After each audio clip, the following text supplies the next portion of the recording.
Bulova are back at it again with another release. This time it is a chronograph. This is a racing chronograph inspired by Motorsport with lots of little details throughout the watch. This is an affordable chronograph from Bulova, and I'm excited to have two versions hands-on to show you guys. I have the stainless steel version and a PVD coated version. So let's take a look hands-on at the newest chronograph and newest watch from Bulova, the Bulova Racing Chronograph.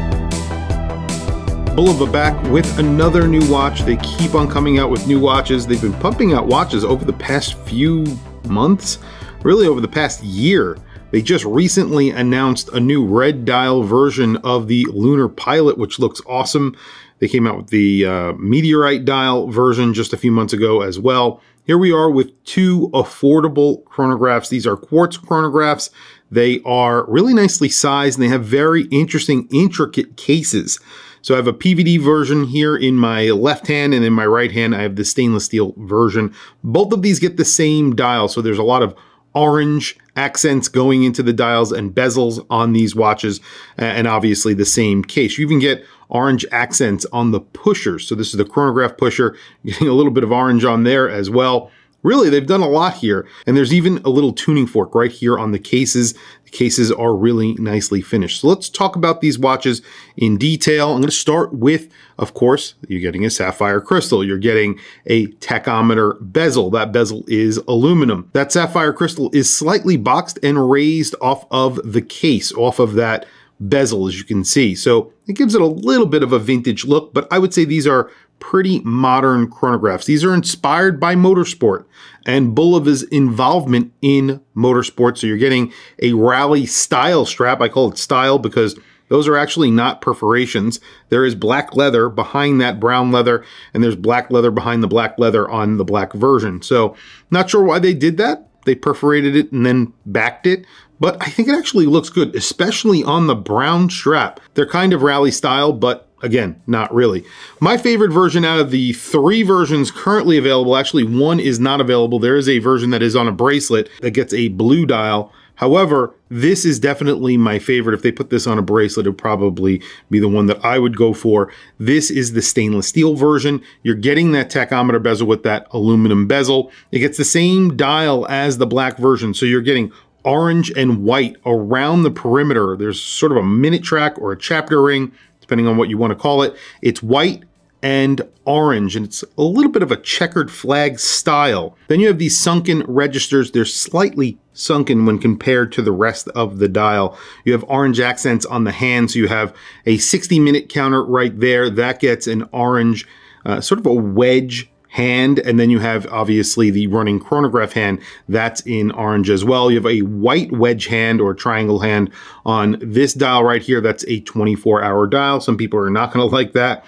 Some people don't care, but I know that's kind of controversial when talking about movements in general. However, specifically quartz movements, mecha quartz movements that get a 24-hour dial. I know some people really do not like that. Some people really do. You have fence post hands. Those are filled with lume. You have applied indices. Those are filled with lume as well. You have a date at the 6 o'clock. It takes the place of the 6 o'clock position partially. There is a surround around that date window. It is not color matched. That's to sort of counterbalance the 12 o'clock index, which is large and obviously giving you orientation in the dark. It says racer right above that. There's sort of 3 dashes as well, which looks good. And then you have the Bulova logo right below that large 12 o'clock index. Very nicely set up dial. It's a bi-compax. Everything is very symmetrical. I like the look of this watch, but it's the case that really impresses here. And this is what attracted me to this watch. It's the reason why I wanted to review it and feature it here on my channel. The case is very intricate. It's something that Bulova do very well. You have these screwed in crown guards. You have these pushers that are in 2 different colors. That looks great. You have the orange one and then of course the silver one. You have their logo, the tuning fork logo that's really nicely applied to that crown as well. And then you have a really nice line of polish on the top and the bottom of the case. The lugs are very angled, so they're very, very short, but very nicely angled, and they're polished on the edges as well. The case back is brushed. The back of the case is polished. You have a screwed in case back, 100 meters of water resistance. And then you can see on the other side of the watch, it says Bulova, I'm not a huge fan of that. However, it's very lightly done, so it's not very, very noticeable. Other than that, I really like the style of this case. And then you have these two screws right here. I don't think they're actually functional, but it looks really good and gives it a little bit of a, an intricate look. And then you have, again, polishing. You have polishing in this little area here, and you have polishing on the top and the bottom of the case. So a polished bezel, so it does look a little bit flashy, but because the top of the case is brushed, you have that Bulova logo. Again, I want to mention that the tuning fork that you find on the crown, that's on this lug right here. All of these little details really work together and give you sort of a modern, vintage looking chronograph. The black version basically gets all the same details. This is a non-working version of the watch. This is a dummy version, so there's actually no movement in here. It's exactly like the watch that you would actually receive though, so that's why I'm featuring it.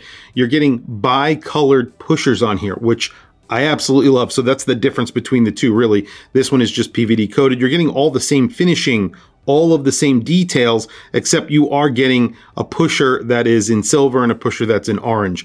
You get a signed crown, all of that good stuff, screwed in case.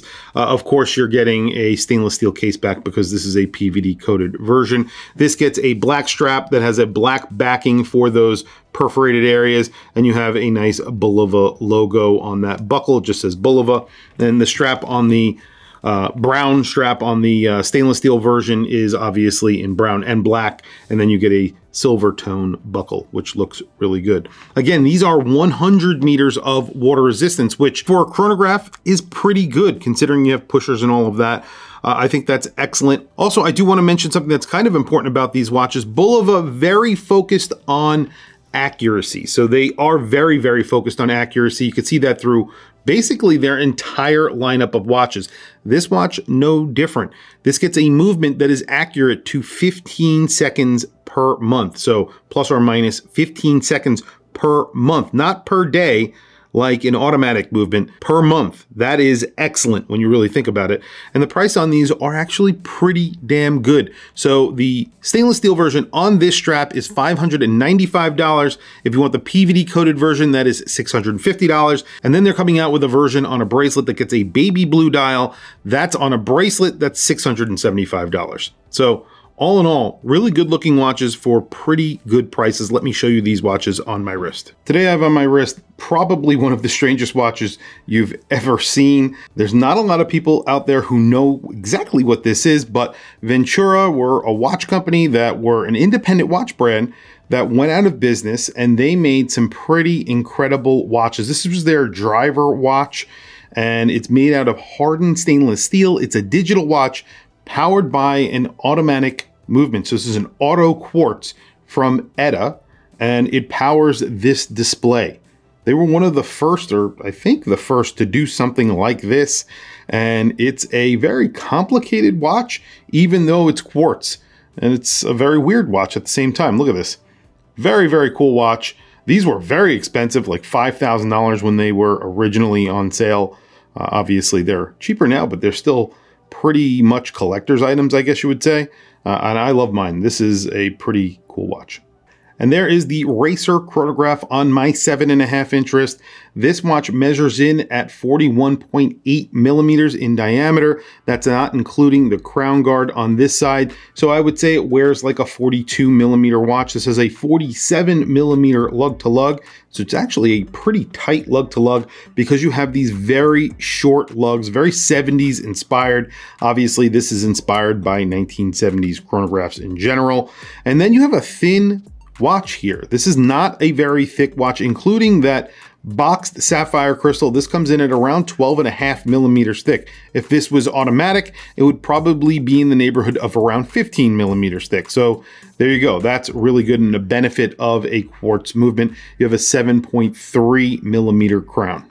And my favorite out of the bunch is the silver version. Like I was saying before, lots of really nice details on these watches. And I really do like this strap. I like the brown with the black. The black on the black looks like a black strap with obviously some perforations on it, but this looks a little bit interesting. If you're not into rally straps, this is sort of like a rally style strap, I guess you would call it. But all in all, I think it really goes well with the case and the look of these watches. And like I said, this is a 41.5 millimeter watch or 41.8 millimeters, somewhere in that neighborhood. but you can see it wears like a 42 millimeter, but you do have a very short lug span, so it fits my 7.5 inch wrist pretty well. Well, there you go, lume. Very good on these watches, very liberally applied to the hands and the indices. No lume on the second hand, unfortunately. It would be the chronograph hand because there is no running seconds, but unfortunately they didn't lume the chronograph hand either, so you can't see that your watch is working in the dark. I do like to see that. I always mention that. That's a personal preference of mine. Some people don't care. Obviously, I think it looks good, and I think they liberally applied this with lume because those indices are large. They have a lot of real estate. There is a lot of lume, so that means it is bright. Tell me what you guys think down in the comments below. I'll put a link to both of these watches and the watch that is coming soon. I think you could actually pre-order that watch. I'll put a link to all 3 watches down in the description below. Tell me what you think down in the comments section. What do you think of these watches? What do you think of all the watches that Bulova have been coming out with? Have you seen the new red dial version of the Lunar Pilot? A very bold watch that I definitely would like to get in on the channel to review as well. Tell me what you guys think of that watch. Should I have that in for review as well? Tell me what you think down in the comment section below. Please also don't forget to like, subscribe, hit that bell icon. Super helpful for the channel, and I very much appreciate it. I'll catch you guys in the next video.